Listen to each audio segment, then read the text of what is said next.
말씀 가족 여러분 안녕하세요. 오늘의 말씀 봉사자인 저는 영원한 도움을 성모스도의 손 베드로 수녀입니다.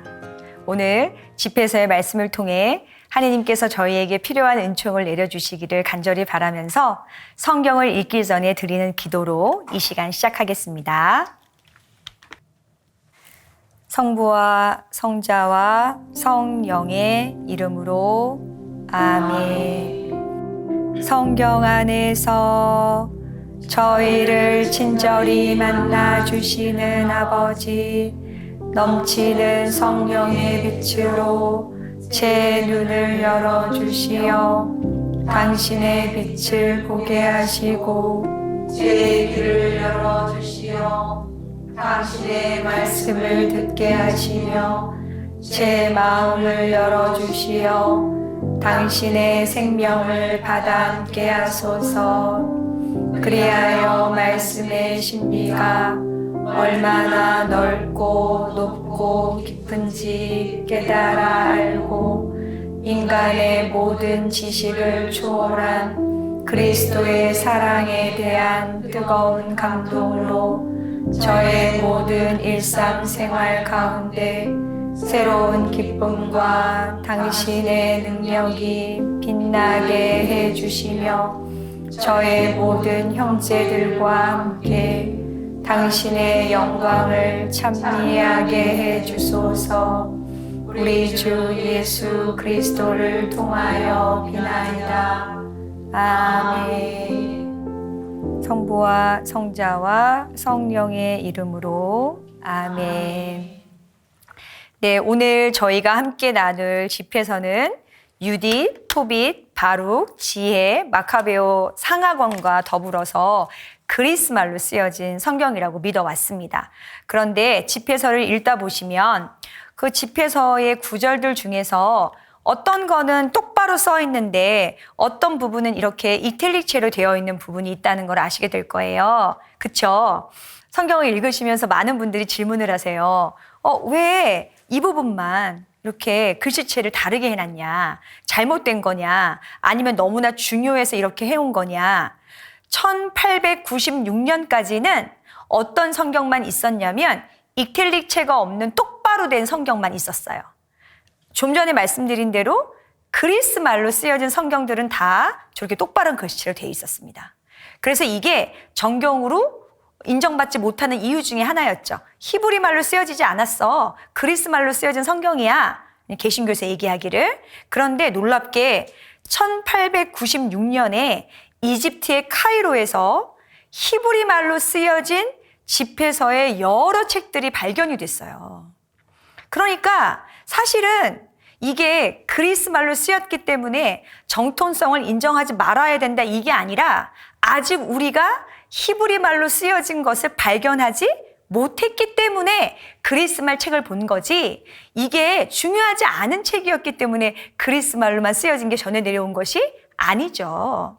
그래서 1896년에 발견된 그 새로운 단편들을 보다 보니까 원래 그리스 말 성경에 없었던 내용들이 너무나 많았던 거예요. 그거를 삽입해서 넣어놨어요. 두 가지가 다른 버전으로 내려왔는데 내용은 모두 집회서의 내용이었었어요. 그래서 위에 똑바로 써 있는 거는 그리스말 성경으로 지금까지 내려왔던 부분이고요. 밑에 이렇게 이탈릭체로 되어 있는 아이들은 1896년에 이집트 카이로에서 발견된 새로운 성경의 집회서의 말씀들을 삽입해서 넣어놓은 내용들입니다. 물론 뭐가 더 중요하냐, 뭐가 더 맞느냐 그런 거 아니에요. 다 중요하고 다 집회서의 말씀인데 보다 나은 연구를 위해서 정확도를 기르기 위해서 단지 표시를 그렇게 해놨을 따름이에요. 모르셔도 아무 상관없는 내용이에요. 그런데 혹시 읽으시다가 얘만 왜 이렇게 글씨체가 다 다를까? 이상하네 라고 이제 생각이 드시는 분들이 계실까 봐 약간 설명드리고 시작을 하고요. 성경책 중에 유일하게 머리글이 있는 성경이잖아요. 그래서 머리글을 통해서 누가 이 성경을 썼는지 왜 썼는지가 너무나 명백하게 나와요. 누가 썼냐면 예루살렘의 출신 엘아잘의 아들 시라의 아들인 예수, 벤시라라고 하는 그 사람이 썼고요. 그것을 번역한 게 그의 손자라고 이렇게 나와 있습니다. 그러면 이 원래 이 집회서의 저자였던 벤시라는 어떤 사람이냐? 그 사람은 예루살렘의 유명한 스승이었던 사람이었고요. 학교를 열어서 정말 어떻게 사는 것이 진리를 따라 사는 삶인지를 연구했고, 또 그것을 젊은이들에게 알려주기 위해 노력했고, 또 그거를 삶으로 산 사람이라고 볼 수 있죠. 연구만 한 내용은 우리의 마음을 울리지를 못해요. 근데 분명히 이분은, 이 책의 저자는 그것을 찾았고 공부했고 살려고 노력했던 분 중에 한 분이라고 생각합니다. 왜냐하면 집회서를 통해서 위로를 받은 사람이 되게 많아요. 예, 얼마 전에 입회한 저희 지원자 자매 한 명도 입회하는 과정에서 부모님하고 대립이 너무 심했어요. 그런데 이 집회서를 읽다가 부모의 그 마음 부분을 읽게 된 거예요. 그걸 딸을 가진 아버지의 마음이라는 그 부분을 읽고 자기 아버지도 이런 마음이겠지라는 거를 조금 이해하게 됐대요. 그래서 이제 아버지 마음을 조금 더 이제 알아들이게 됐고, 또 그런 아버지의 마음을 이해하기 시작하면서 대화하려고 노력했고, 또 아버지한테 자신의 마음을 표현하려고 하는 용기가 생겼다고 하더라고요. 이게 살아낸 내용이 아니라면 이렇게 위로가 되지 못해요. 그리고 이런 현자가 있다는 건 분명히 은총입니다. 네. 저도 뭐 그런 생각을 해요. 수도회가 이제 100년을 앞두고 있거든요. 100년을 앞두고 있는 우리 선배 선생님들이 정말 애써서 열심히 살아오셨을 텐데, 그 애써서 열심히 살아온 내용들을 선생님들께서 이렇게 좀 집회서의 말씀처럼 책으로 담아가지고 저에게 전해주셨으면 제가 오늘을 살아가는 게 좀 덜 힘들지 않을까 이런 생각을 해서 어느 나눔 시간에 이걸 말씀드렸더니 수님들이 100년을 기점으로 네가 좀 해보라고 하셔가지고 네, 하셔서 네, 맞아요. 그런 삶을 좀 저도 살아야 되겠다라는 것을 이 벤시라의 삶을 통해서 다시 한번 깨닫게 됩니다. 이게 제가 지난주에 말씀드렸던 지혜서의 말씀처럼 헬레니즘이라는 새로운 문화가 이제 이스라엘 안으로 들어오게 되고, 많은 젊은이들은 이제 그것에 동화돼서 진리의 말씀을, 예스러운 삶들을 이미 많이 포기하고 있는 상황이었었어요. 그런 그들에게 또 특별히 이제 지배를 받으면서 이국 땅에 살면서까지도 하느님 말씀이, 하느님의 진리가 어디에 있는지를 찾고 있는 그들에게 굉장히 구체적이고 실제적인 이야기들을 자세히 설명해주고 있는 책이 집회서입니다. 그래서 초대교회는요, 집회서를 특별히 새로 입교하는 사람들을 위한 교육서로 썼다고 그래요. 초대교회가 지금처럼 예비제 교리서가 있었던 건 아니잖아요. 그러면 이제 입교를 하는 사람들이 내가 이제 신앙인이 되었는데 어떻게 살아야 될지를 잘 모르겠는 거예요. 그런 사람들에게 지침서 같은 역할을 했어요. 그리고 그것은 2000년이 지난 지금에도 우리한테 어떻게 살아야 되는지 묻는 많은 사람들에게 어떤 교과서처럼 읽을 수 있는 내용으로 전해져 오고 있습니다. 읽어보시면 찔리는 내용이 되게 많아요. 이따 뒤에 말씀드릴 건데, 우리 모두가 맨날 문제 삼고 있는 그 말에 관한 거, 술에 관한 거, 외모에 관한 거, 이런 것들이 되게 적나라하게 나와 있어요. 그래서 이렇게 따라 살면 신앙인으로서 기본은 되겠다라고 생각해서 초대교회에서는 이 책을 새신자 교육용으로 썼습니다. 살면서 새심증까지는 아니지만 이렇게 내가 오늘 먹고 마시고 생활하는 그 크고 작은 많은 것들이 맞는가 틀리는가 고민하게 되잖아요. 그리고 내가 아이들을 양육하는 데 있어서, 내가 부모를 공경하는 데 있어서 단지 그냥 내 이기적인 마음 때문에 이렇게 하는 건가? 내가 어떻게 받아들여야 되는 건가? 내가 신앙인으로서의 삶과 일반 사회에서 자식을 키우고 부모를 공경하는 것으로서의 삶이 어떻게 틀린가? 라는 걸 모두 고민하게 되잖아요. 그리고 이거는 시간이 지난다고 변화되지 않는 것 같아요. 2000년 전에 자식을 키우고 부모를 모시며 살았던 사람들의 어려운 점이나 지금이나 모두가 공감할 수 있는 내용인 것 같고요. 그리고 젊은 부모님들을 만나도 똑같이 고민하게 된다는 생각을 다시 하게 됩니다. 제가 2, 3주 전에 지혜서 때도 말씀을 드렸는데, 그 천년성체 그 교리를 받고 있는 친구들의 부모님들 피정을 제가 해주러 한번 갔었어요. 그런데 천녀성체는 초등학교 3학년 학생들이 하는 거니까 부모님들이 다 젊어요. 근데 제 안에 갖고 있는 선입견이 어떤 거였냐면은 이분들이 뭐 그런 거 좋아하겠어? 그냥 하라 그러니까 하는 거겠지? 아유, 정말 그 들을 마음이 없는 분들에게 뭔가를 강요한다는 것처럼 어려운 게 없거든요. 그 이 들을 마음이 없는 분들을 내가 어떻게 하나 이런 마음으로 사실 제가 갔었는데 거기 한 부모님들이 되게 한 50분 정도 앉아 계셨었어요. 와, 근데 그 젊은 그 부모님들이 정말 너무 또렷하고 너무 간절하게 어떻게 하면 아이들을 잘 키울 수 있는지, 어떻게 하면 내가 아이들에게 올바른 인도자가 될 수 있는지를 고민하면서 그 시간을 임하시더라고요. 그러니까 세대가 지나도 마음은 달라지지 않는 거예요. 뭐 그런 아주 디테일한 내용들이 여기에 나와 있다고 생각하시면 될 것 같고요. 특별히 뭐 자선에 관한 거, 재산에 관한 거, 우정에 관한 거, 인간관계, 또 거기다가 하느님의 뭐 율법, 경신내, 창조와 죽음, 굉장히 현실적인 내용들이 이 집회서 안에 담겨져 있습니다. 그래서 저 예전에 어떤 신부님이 말씀하셨을 때는 이렇게 잠이 좀 잘 안 오시거나 단순하게 뭔가를 읽고 싶을 때 그냥 편하게 펴서 한 달에 한 번은 꼭 읽으면 좋겠다고 생각하는 책이 집회서고요. 나이가 조금 더 드실수록 읽어야 되는 거는 잠언이라 그랬어요. 네, 그래서 시대에 맞게 골라서 읽으시면 될 것 같습니다.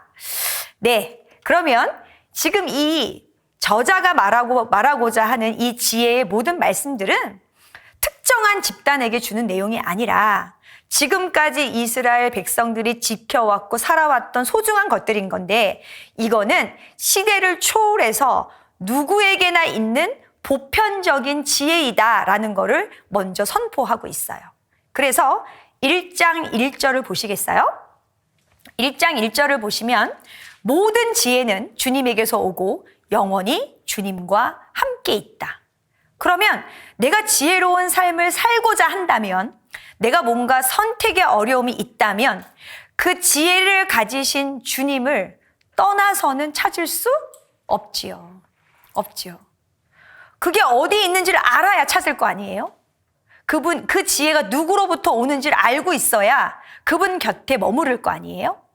당연히 주님을 떠나서는 그것을 찾을 수가 없어요.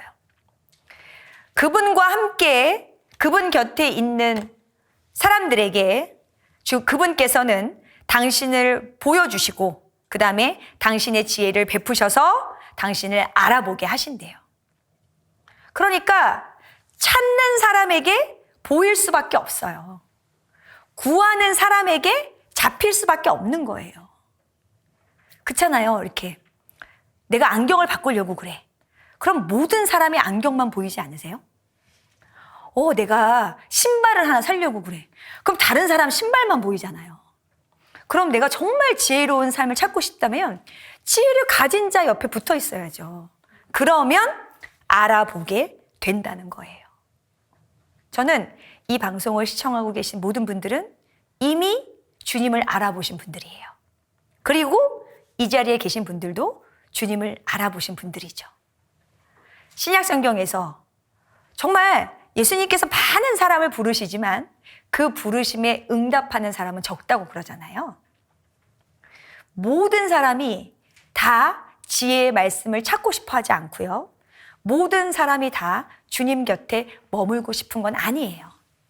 그래서 우리는 볼 수 없고 찾을 수 없는데 아마 주님께서 여러분의 삶을 보시고 여러분에게 당신이 어떤 분이신지, 당신과 함께 하는 것이 얼마나 행복한 것인지를 그렇게 여러분 삶 안에서 보여주셔서 지금 이 시간 함께 하시는 거라고 저는 알고 있습니다. 그러면 그분께서 무엇을 통해서 지혜를 주시느냐? 그것은 율법이죠. 이스라엘 백성이 지금도 가장 중요하다고 생각하는 그 율법. 똑같이 성경을 믿죠. 이스라엘 백성도 구약 성경을 믿고 저희도 구약 성경을 믿고 또 많은 프로테스탄트 개신교 신자들도 구약 성경을 믿습니다. 또 저희는 더불어서 신약의 말씀을 진리의 말씀으로 받아들이고 있죠. 그러면 성경 전체에서 가장 중요한 말씀이 뭐냐라고 이스라엘 사람들에게 묻는다면 그들은 율법, 오경이라고 말하게 될 거예요.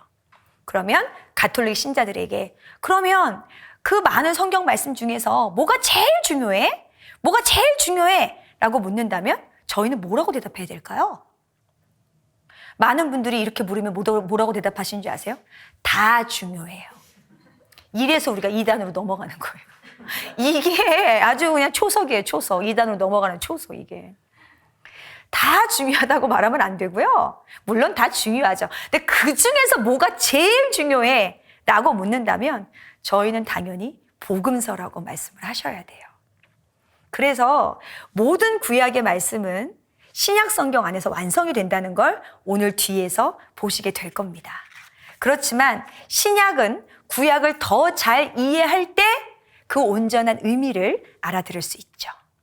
자, 이렇게 진리의 말씀이 하느님에게 있고 그분에게서 온다는 걸 너무나 잘 알고 있지만 우리는 진리를 찾아서 우리를 위로해주는 많은 것들을 찾아서 세상을 떠돌고 동네를 떠돌고 온갖 사이트를 떠돌게 되는 거죠. 네. 정말 시시각각으로 세상이 변하다 보니까 유혹거리가 너무 많아요. 그리고 누가 뭔가 그런 거를 해서 기쁨과 위로를 얻었다면 나도 그렇게 하고 싶은 마음이 너무 커요. 그래서 분명히 하나님 안에 좋은 게 있는데 그 하나님 안에 좋은 것을 너무 당연시 여긴 채 다른 것들을 향하여 시간과 물질과 애정을 쏟고 계시는 거죠.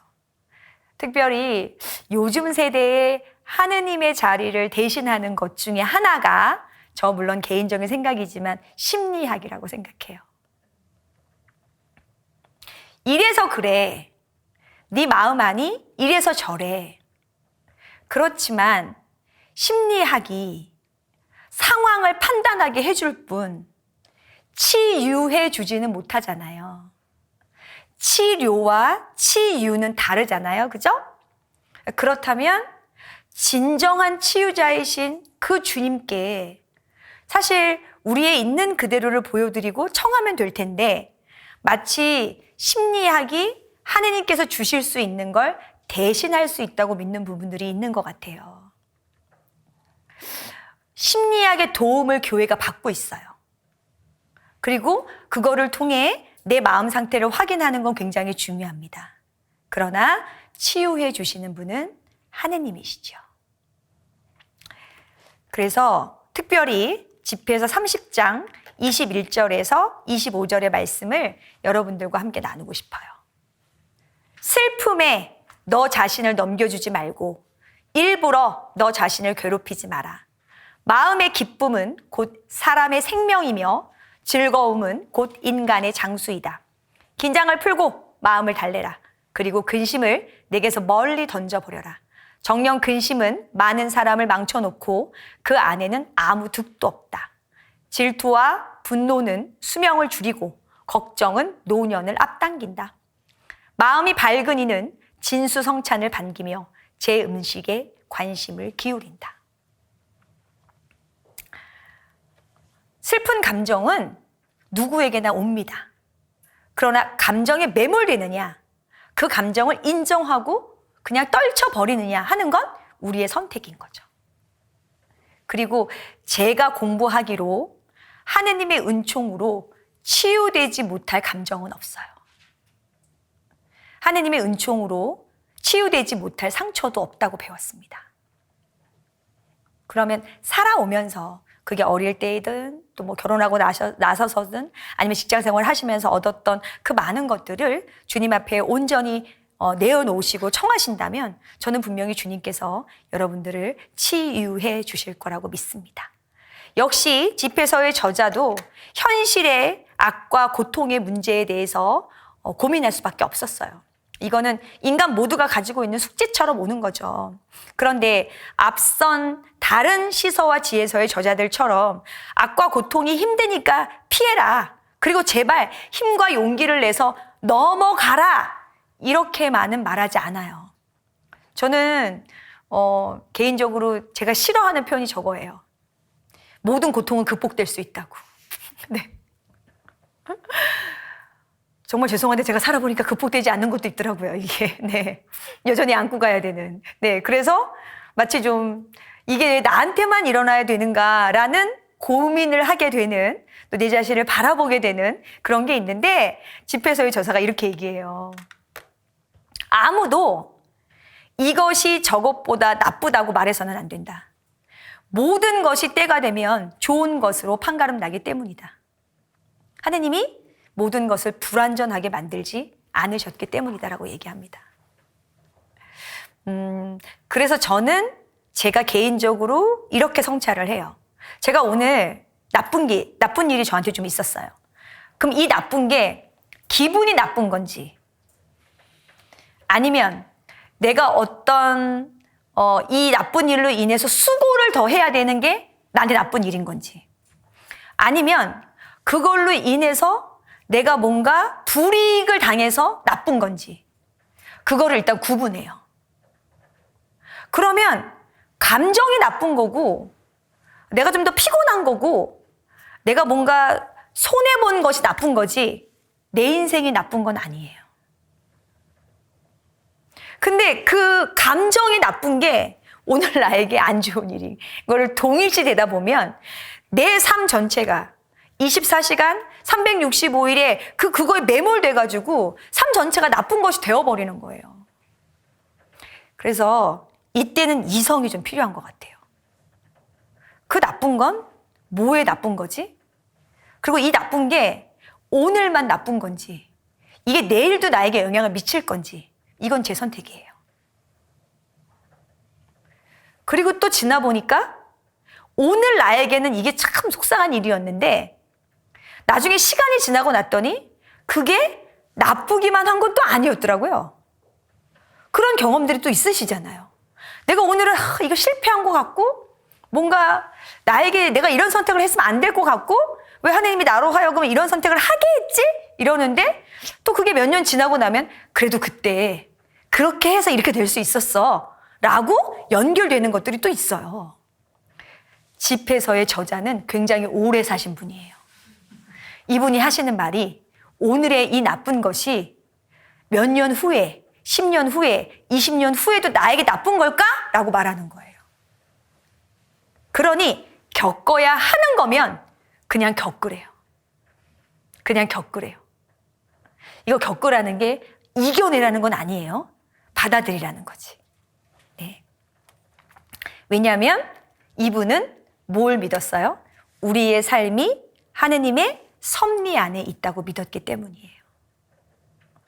이게 내가 사는 게 아니라 하느님이 계획하신 시간 안에 내가 있는 거예요. 그러니 이 모든 것이 작용해서 어떤 결과를 낼지 나는 알지 못한다는 거예요. 그리고 긴 시간 살아보니, 맞아, 이게 오늘은 나에게 좋은 것이었는데 사실은 세월이 지나다 보니까 그게 나한테 또 좋기만 한 것은 아니었다는 거예요. 그걸 우리한테 강조해서 말하고 있어요, 이 집회서의 저자가. 자, 그 다음에 하느님이 우리에게 주신 인간의 자유의지에 대해서 다시 한번 강조해서 말씀해주고 계시는데요. 이거는 저희가 잘하는 것 중에 하나잖아요. 잘 되면 모두 내가 잘한 거고, 잘못하면 다 누구 탓이에요? 다 남 탓이에요. 다 남 탓이에요. 남만 탓하면 괜찮게요. 남을 탓하려고 하다 보니까 그 사람을 창조하신 하느님을 탓하는 거지. 하느님 왜 저런 인간을 만드셔서 나를 힘들게 하는지 몰라, 이렇게. 예. 이런 일들이 저희 안에 비일비재하게 일어나고 있습니다. 미사 때 뭐 하세요? 제 탓이요, 제 탓이요, 제 탓이요. 제 탓이요, 제 탓이요, 제 탓이요 하시면서도 내 탓보다는 탓할 사람을 떠올리는 거예요. 막 이렇게. 네. 그런데 신명기를 통해서 주님께서 모세에게 말씀하셨어요. 내가 너희 앞에 생명과 행복, 죽음과 불행을 이미 내놨어요. 그리고 지혜롭게 생명과 행복의 길을 선택할 수 있다. 누가? 우리가. 그리고 우리는 충분히 그런 의지, 자유의지를 가지고 있는 사람들이다 라고 우리를 높여주는 말씀을 하세요. 동물이 아니야. 너희는 한낱 미물이 아니야. 하느님의 가장 아름다운 모습을 나누어 받은 우리는 하느님의 제일 가는 창조물이야. 그래서 그 선께서 우리를 만드셨기 때문에 우린 분명히 그렇게 선을 선택할 수 있어 라고 힘과 용기를 내라고 말씀하시는 거죠. 그래서 이렇게 말하지 말래요. 주님 때문에 잘못에 떨어졌다고 하지 마라. 그분께서 나를 빗나가게 만드셨다고 하지 마라. 그분께서 인간을 제 의지의 손에 내맡기셨다. 네가 원하기만 하면 계명을 지킬 수 있고 충실하게 사는 것도 네 뜻에 달려 있어요. 사람 앞에는 생명과 죽음이 있으니 어느 것이나 바라는 대로 받으리라. 네. 그래서 충분히 여러분들은 하느님께서 원하시는 삶을 사실 수 있습니다. 그랬을 때 사실은 우리에게 주어지는 하느님의 선물이 있는 거죠. 그래서 지혜서에서는 지난주에 말씀드렸는데 인간의 불멸성, 그것이 주님께서 우리에게 주시는, 하느님께서 우리에게 주시는 선물이라고 말씀하셨잖아요. 집회서의 저자는 다시 한번 그것을 강조하면서 기쁨과 장수, 평화와 건강, 또 배우자와 자녀들로 인한 기쁨, 이 모든 것들이 정말 내세의 삶과 함께 우리에게 선물처럼 주어질 것이라고 다시 한번 강조해 주고 있어요. 그래서 하느님을 믿는 사람들에게 죽음은 절망이 아니에요. 하느님을 믿는 사람들에게 죽음은 희망이죠. 왜냐하면 죽어서 주님과 함께 살 수 있는 또 다른 세상이 우리에게 오기 때문에. 그러나 하느님 안에 있지 않는 사람들에게 죽음은 절망이죠. 왜? 어떻게 되기 때문에요? 그들에게 이루어지는 것은 불과 구덕이라고 경고했기 때문이에요. 그래서 주님을 경외하는 이들은 끝이 좋고 죽음의 날에 복을 받을 거라고 그렇게 믿습니다.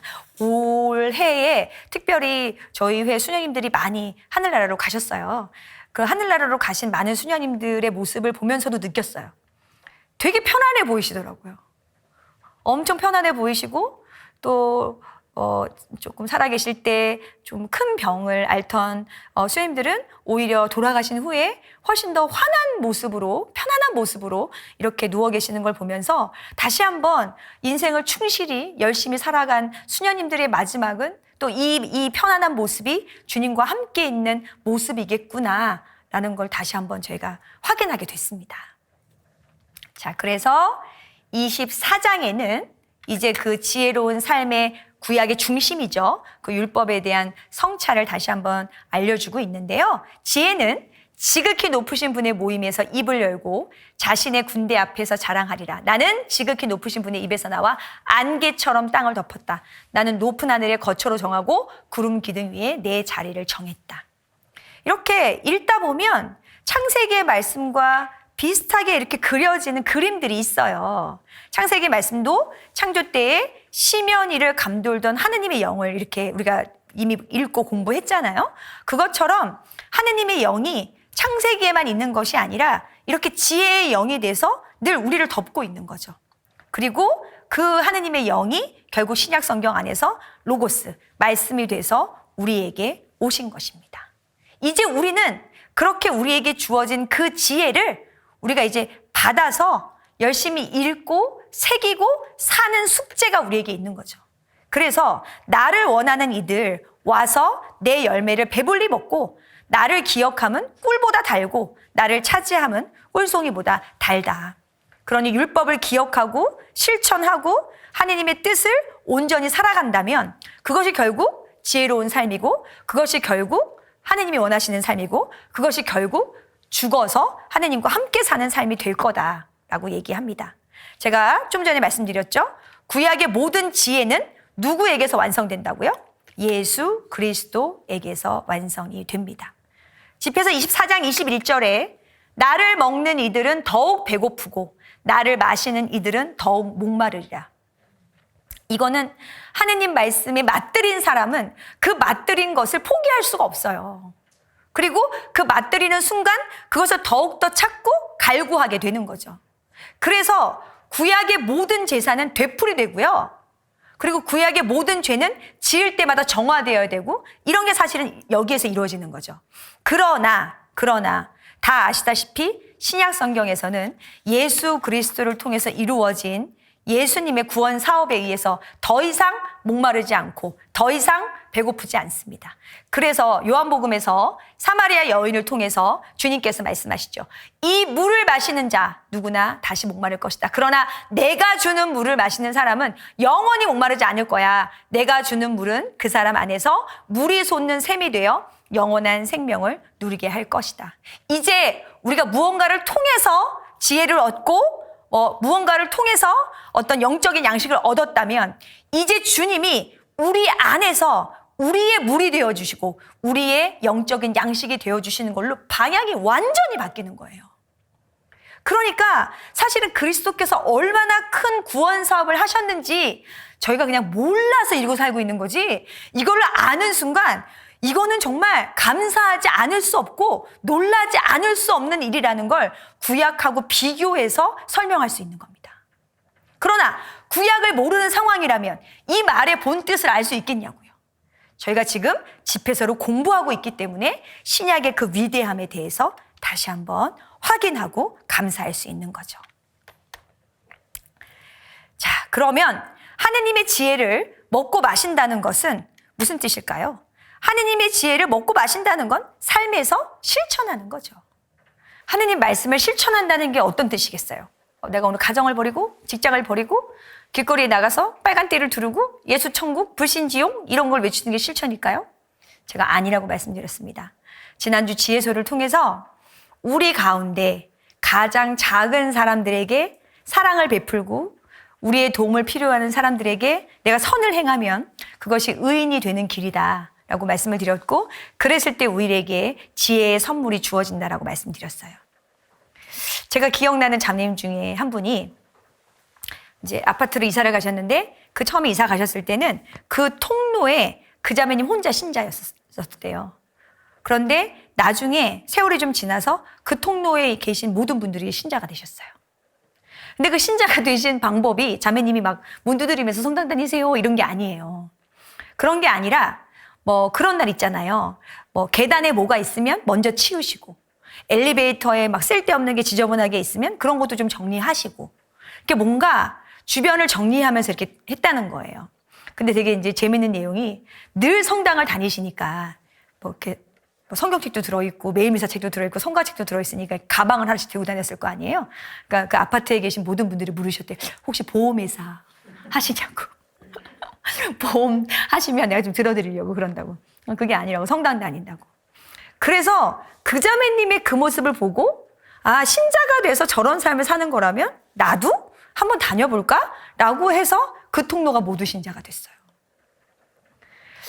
하느님이 우리를 당신의 도구로 쓰시는데요, 뭐가 우리가 대단한 일을 해서 도구가 되는 건 아닌 것 같아요.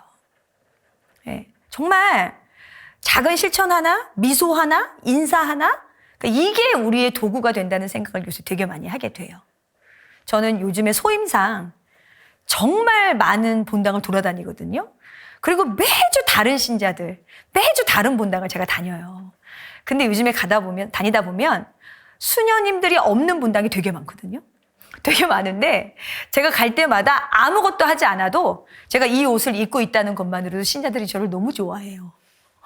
그러면 제가 수녀로서 무슨 대단한 삶을 살았냐? 아니죠. 그냥 저를 봉헌했다는 그 이유 하나만으로 주님이 저를 이렇게 도구로 쓰신다는 생각을 하게 됩니다. 그리고 우리 초등학교 저학년 친구들도 수녀를 직접적으로 본 친구들이 거의 없어요. 그래서 이렇게 이제 가서 피정을 하고 나누고 게임하고 이러면 그저 내가 그들과 함께 한다는 것만으로도 기뻐하는 모습을 제가 확인하고 되게 감동받을 때가 많거든요.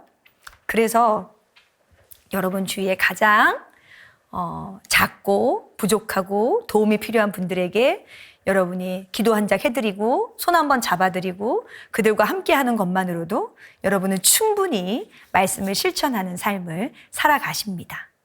네, 그리고 또 하나, 이제 구약의 의미가 신약에서 온전히 드러나는 것들이 예를 들어서 이런 상선벌악과 인과응보에 관한 내용이죠. 그래서 사실 율법서 가운데에서는 하느님이 우리한테 복을 어떻게 주느냐, 100% 현세적인 축복이었었어요.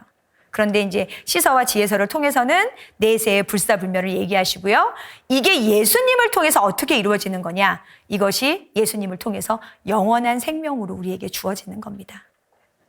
구약의 많은 분들은 열심히 사셨지만 마지막 심판대가 될 때까지 영원한 생명을 얻지는 못하실 거예요. 그러나 저희는 예수 그리스도의 공로로 그 영원한 생명을 얻게 되었음을 여러분 모두가 진심으로 감사하셨으면 좋겠습니다. 그래서 하느님은 우리가 필요하고 우리가 알아들을 수 있을 만큼의 지혜와 은총과 말씀을 우리에게 주신다는 것을 여러분이 믿고 그날 필요한 말씀을 달라고 하나님께 청하시고 성경을 읽으셔야 되는 거예요. 자, 그러면 오늘 집회서의 말씀을 통해서 여러분들에게 어떤 말씀을 좀 해주실까 제가 몇 개 찾아봤어요. 이건 꼭 여러분이 좀 읽고 가셨으면 좋겠어서 첫 번째 집회서 5장 11절 보시겠어요? 5장 11절부터 14절 말씀까지 마음 담아서 읽어보겠습니다. 5장 11절부터 14절까지 듣기는 빨리 하고 대답은 신중히 하여라. 네가 이해했거든 이웃에게 대답하여라. 그렇지 못했거든 손을 입에 얹어라. 영광과 치욕은 말에 있고 인간의 혀는 파멸이 될 수도 있다. 중상꾼으로 불리지 않도록 하고 내 혀로 올가미를 놓지 마라. 부끄러움이 도둑처럼 닥치고 험한 단죄가 두 혀를 지닌 자에게 떨어지리라. 잠언, 집회서 다 똑같아요. 말 조심하라는 얘기를 얼마나 많이 하는지 몰라요. 써 있잖아요. 길바닥에 미끄러지는 것이 말로 실수하는 것보다 낫다. 네. 정말 말의 힘이 가지는 그 위력을 여러분들이 좀 인식하시고 말씀하시면 좋겠어요. 예. 하느님이 눈을 2개 주셨어요. 콧구멍도 2개를 줬잖아요. 귀도 2개를 줬어요. 입은 왜 하나일까요? 여러분, 인간에게 입이 2개 있는 이상, 2개 있는 순간 제가 볼 때 세상은 종말로 향합니다. 제가 볼 때. 정말. 뭐라고 써 있어요? 듣기는 빨리 하고 대답은 신중하게 하래요. 이해했거든 말하래요. 듣는 대로 말하지 말고. 듣는 대로만 말하면 괜찮게요? 여러분 어떻게 하시죠? 붙여서 말하잖아. 붙여서. 그리고 참 안타까운 게 좋은 거는 안 믿으시고 나쁜 거는 그렇게 잘 믿어. 나쁜 거는 확인을 안 해. 그리고 끝에 붙이는 말씀은 아니면 말고야. 이거는 아니라고 생각해요. 이거는 진짜 아니라고 생각해요. 그래서 하느님을 믿으려고 성당에 오셨다가 신자들로부터 말로 상처를 받고 냉담하고 돌아서는 분들이 얼마나 많아요. 확인되지 않은 말씀은 하시지 않는 겁니다. 절대로 뭐 하지 말래요? 말을 옮기지 마라. 아무 것도 있는 것이 없으리라. 친구와도 원수와도 이야기하지 마라. 죄가 되지 않는 한 제발 말하지 말래요. 내가 이 말을 안 하면 저 사람이 궁지에 몰려고. 내가 이 말을 안 하면 내가 뭔가 증언하지 않아서 잘못되는 경우가 있어. 그런 거는 말해도 돼요. 근데 제발 여러분들 아무 말이나 말하기 좋아서 하시는 일은 하지 말으셔야 된다는 걸 얘기합니다. 이게 2000년 전에도 이런 말을 했어요. 그리고 오늘날도 이게 적용이 돼요. 여러분 예나 지금이나 이건 아니란 얘기입니다. 자, 그 다음에 술.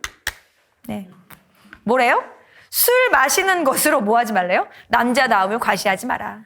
술은 많은 사람을 어떻게 했어요? 망쳤어요. 네. 대장간의 화덕이 달군질로 쇠를 시험하듯 거만한 자들이 말다툼할 때 술은 그들의 마음을 드러낸다. 술은 알맞게 마시면 사람들에게 생기를 준다. 그래서 가톨릭은 술을 먹습니다. 여기 써 있잖아요. 술은 알맞게 마시면 사람에게 생기를 주기 때문에. 그런데 마치 술을 과시용으로 그렇게 드시는 분들이 있으시잖아요. 그리고 요즘에는 좀 과하게 술을 드시는 것 같아요. 그래가지고 제가 지방 교구에 있을 때 기차를 타고 강의를 많이 다녔어요. 기차를. 그럼 강의를 가기 위해서는 되게 이른 시간에 제가 기차를 타야 돼요. 되게 이른 시간에 기차를 타면 그 아침 8시, 9시부터 이렇게 술을 드시면서 목적지를 향해 가시는 분들이 있으십니다. 네. 이거는 실수를 유발한다는 사실을 잊으셔서는 안 돼요.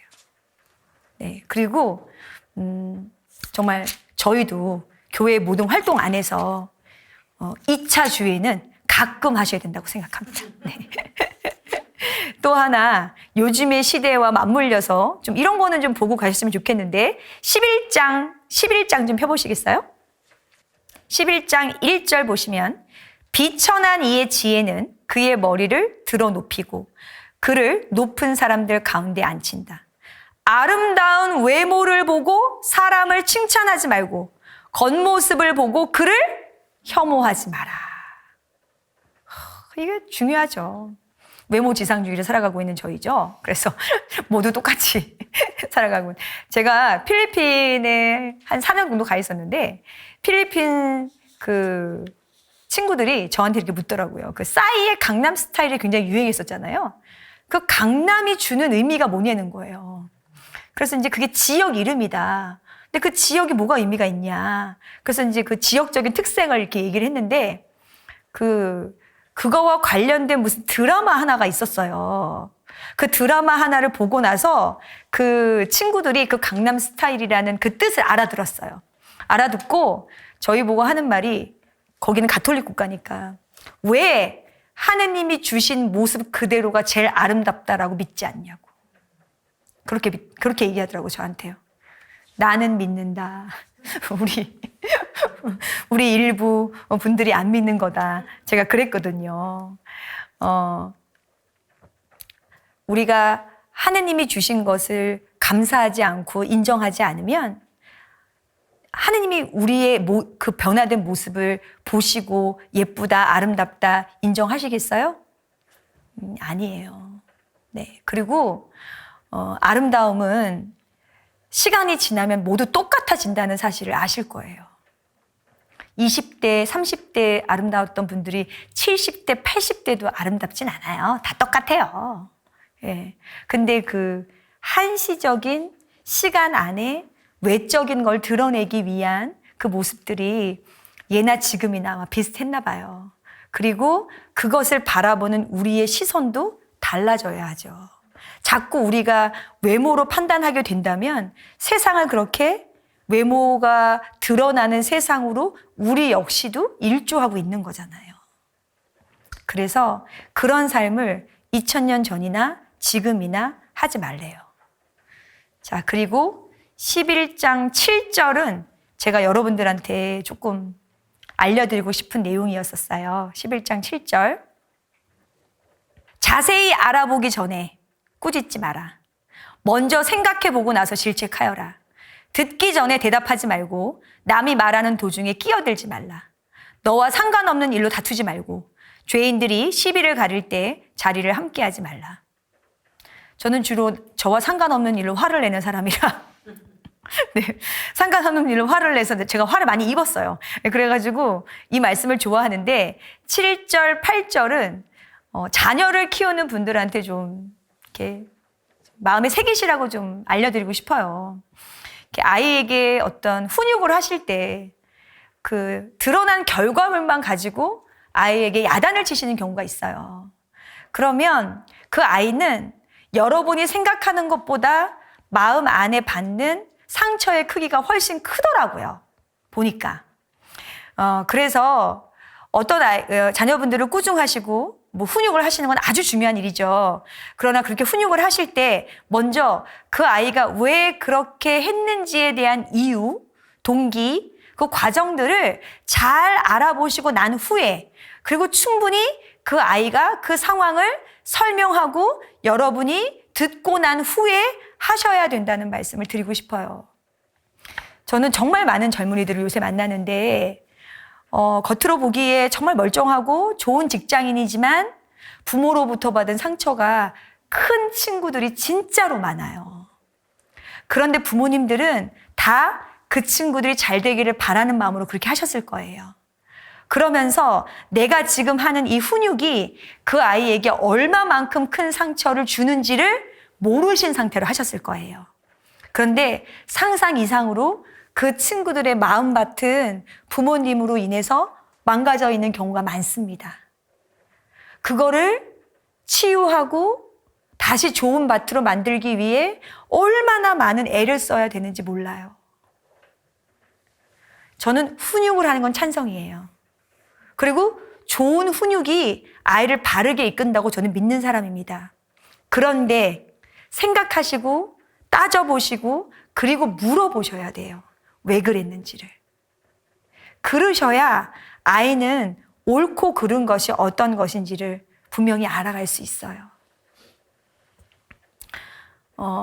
특별히 방송을 보시는 많은 분들도 자녀들이 계시겠죠? 네. 그런데 얼마 전에 제가 들은 교육 중에 하나가 그거였었어요. 모든 자녀는 부모를 용서할 준비가 되어 있답니다. 그래서 여러분들이 혹시나 지금까지 살아오시면서 내가 그랬었나? 내가 좀 뭔가 아이와의 소통이 부족했나? 아니면 내가 그 아이의 마음을 잘 내가 보지 못했던가? 그런 마음이 있으시다면 먼저 사과하셔도 되고요. 먼저 설명하셔도 돼요. 모든 자녀는 부모를 용서할 마음이 준비되어 있어요. 부모가 용기가 없는 거죠. 네. 특별히 집회서에 정말 이런 좋은 말씀들이 구절구절 있어요. 한 줄 한 줄 읽으시면서 이게 삶으로 어떻게 실천되어야 할지 여러분들 함께 고민하시면서 살아가시면 여러분 원하시는 성가정도 이루어지실 거고요. 또 지혜로운 삶이 이런 것이구나라는 것도 깨닫게 되실 겁니다. 네, 오늘 또 이 시간 함께 해주셔서 모두 감사드리고요. 정말 벤 시라처럼 현자의 삶이 우리에게도 은총으로 내리기를 바라는 마음으로 마침 기도하겠습니다. 성부와 성자와 성령의 이름으로 아멘.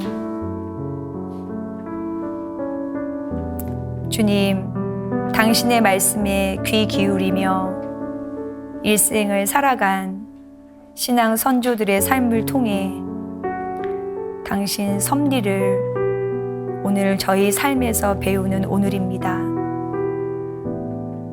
저희가 지금 저희 눈에 보이는 것에 연연하며 당신이 보여주시는 많은 것에 고개를 돌리지 말게 하시고 이미 저희 안에 함께하고 계신 당신의 은총에 감사드리며 오늘 당신을 기억하는 하루가 될 수 있도록 돌보아 주시길 저희 길의 인도자 되어주시는 좋으신 성모님과 함께 우리 주 예수님의 이름으로 기도드립니다.